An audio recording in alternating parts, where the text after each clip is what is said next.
I'm Ryan from Amberell. There are a lot of synths out there, like a lot.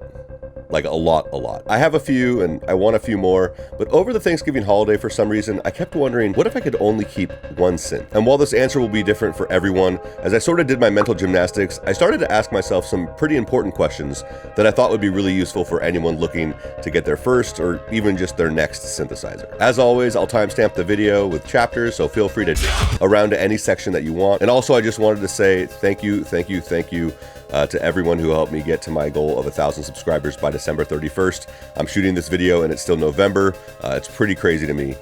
So seriously, thank you guys to everyone who subscribed. And if you aren't subscribed, thanks for watching. And if you want to join our growing little community, it's free. Just hit subscribe. It's literally all you have to do. So I'm only going to be looking at the synths that I actually own.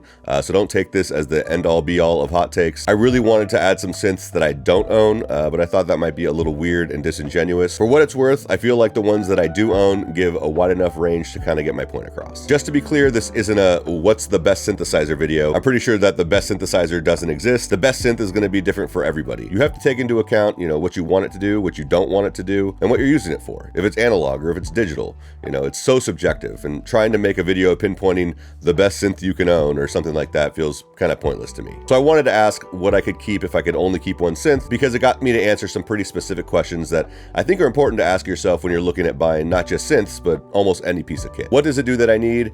Do I already have something else that can do that? And is there a better way to get the same results? And to me, those are really the most important questions to answer when looking to get something new. And also keep in mind that I'm talking about these through the lens of using the synths for my purposes, which is usually ambient textures, bass sounds, and their ability to make soundscapes. Sometimes some Stranger Things 80s vibes. I'm gonna go in the order that I purchased them. Before I ever got my first hardware synth, I would use whatever in the box synths that they had in Logic. I didn't use them much, but when I needed just a simple low tone or square wavy lead, it was just fine.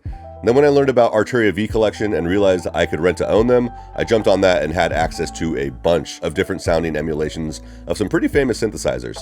My favorite was the Jupiter 8, and I decided that I needed a Jupiter 8, and I looked it up and realized I did not need a Jupiter 8. I used a lot of different synths in the V Collection and still use them from time to time. I really only ever used them when I was trying to make something sound like super 80s though. And I wasn't really into synths or ambient music yet. It was just a nice tool that lived on my hard drive and I could pull it out as I needed. The first hardware synth I got was this MicroKorg. I still bought it before I really got into synthesizers.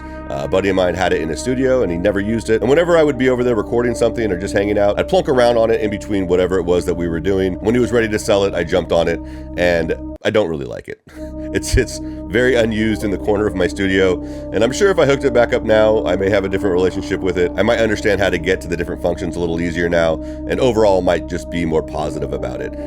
People really do like it, and if you look it up on YouTube, there are a bunch of lists that have it as the perfect first synthesizer. I don't think it is, but that's another video for another time. When I decided it was time for me to get an analog synth that didn't just kind of fall into my lap, I ended up going with the Deepmind 12 from Behringer. Now, whatever you think of Behringer and some of their, we'll call it, questionable practices, their Deepmind 12 is a pretty amazing analog synth. I also have a hard time taking a stand against Behringer when I own a whole bunch of things that were made possible only by modern day slavery. But the Behringer issue isn't something I really want to go into. Everyone has their opinions, and I'm sure you all have really good valid points. I'm just keeping mine to myself. Anyways, Deepmind is a great synth for a bunch of reasons. On its surface, it's a really easy to use polysynth that can teach you a lot about how synths work. It's pretty user friendly, but it's also really deep. And Deepmind. And you can dive into a lot of different settings. I would go into a really deep dive if I thought that I could do it better than Jorb. But his videos on this thing are honestly one of the reasons why I jumped on Facebook Marketplace and bought it in the first place. They're in-depth, really, really helpful when you're trying to get your head around some of the deeper features. He also painstakingly made a bunch of preset sounds that sound like the Juno 106 for you that you can download for free. So yeah, I'll link those videos down in the description. I really recommend you go watch them. Even if you don't have that particular synth or don't plan on getting it, Jorb is probably one of my favorite channels. Is one of my favorite channels. Deepmind is really versatile, has some great sounds, has a deep mod matrix that you can get really caught up in. I really can't stand menu diving, but the way it's set up on Deepmind is really intuitive and a lot of fun to play with. Next, I decided on the Moog Grandmother. Luckily enough, it was available to rent at a local shop here in Austin.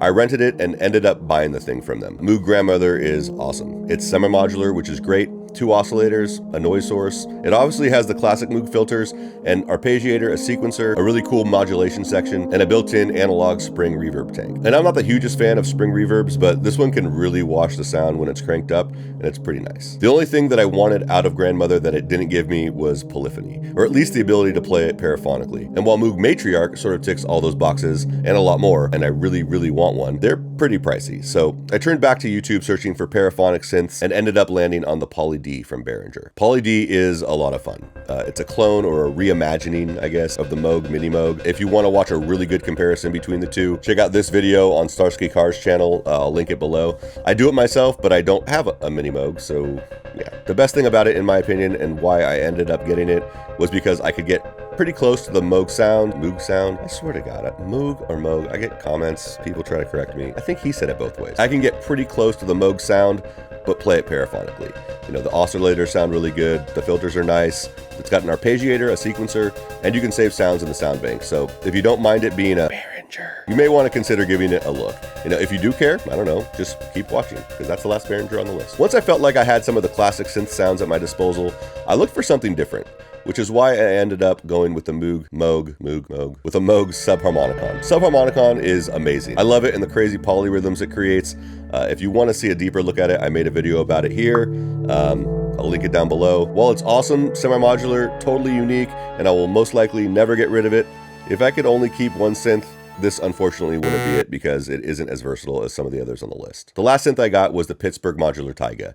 It's got 3 oscillators, each with various waveforms, all of which you can fold on each other. And it's got a built-in arpeggiator and echoes. And the echoes are sort of but I got this one sort of recently, and to be honest, I thought I'd be more blown away with it right out of the box. When it got delivered, I opened up the box, and I thought I'd have the same sort of experience I had playing the Grandmother or the Subharmonicon for the first time.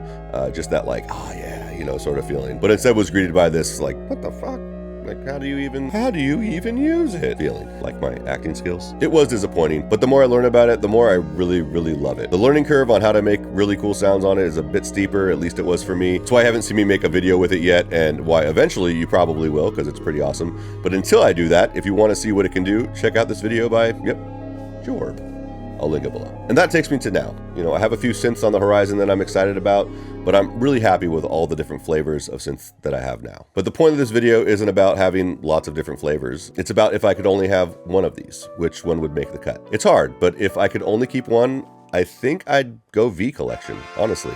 It's affordable, it gives you access to a bunch of different classic synth sounds, and if I had to be limited by space or price or just wanted the most bang for my buck, I think that would be it. When I first got it, I just used preset sounds and it was really, really fun. But the more I sort of got into synthesis and understood what I was doing and how to make the different sounds, I could more intentionally tweak the settings and get some really fun results. And if you think that's sort of a cop-out because I chose a software synthesizer, I sort of agree with you. So let's take it back. If I could only have one synthesizer, I think I'd have to pick the Deepmind 12. I thought about it pretty hard, and it was almost the Grandmother, like really, really close. I actually like playing the Grandmother more, I probably use it more, but the fact that Deepmind is polyphonic and has built-in effects, it sort of just kind of checks more boxes for me. And if I had to use one synth for everything I wanted to do that was just synth related, it just does more. If you're watching this, hoping to maybe find your first synth that you want to purchase, or trying to add a synth that can be a good all-around tool in your setup, the good news is the Deepmind 12 is pretty affordable, as far as poly synths are concerned at least. I've seen the ones with the keyboard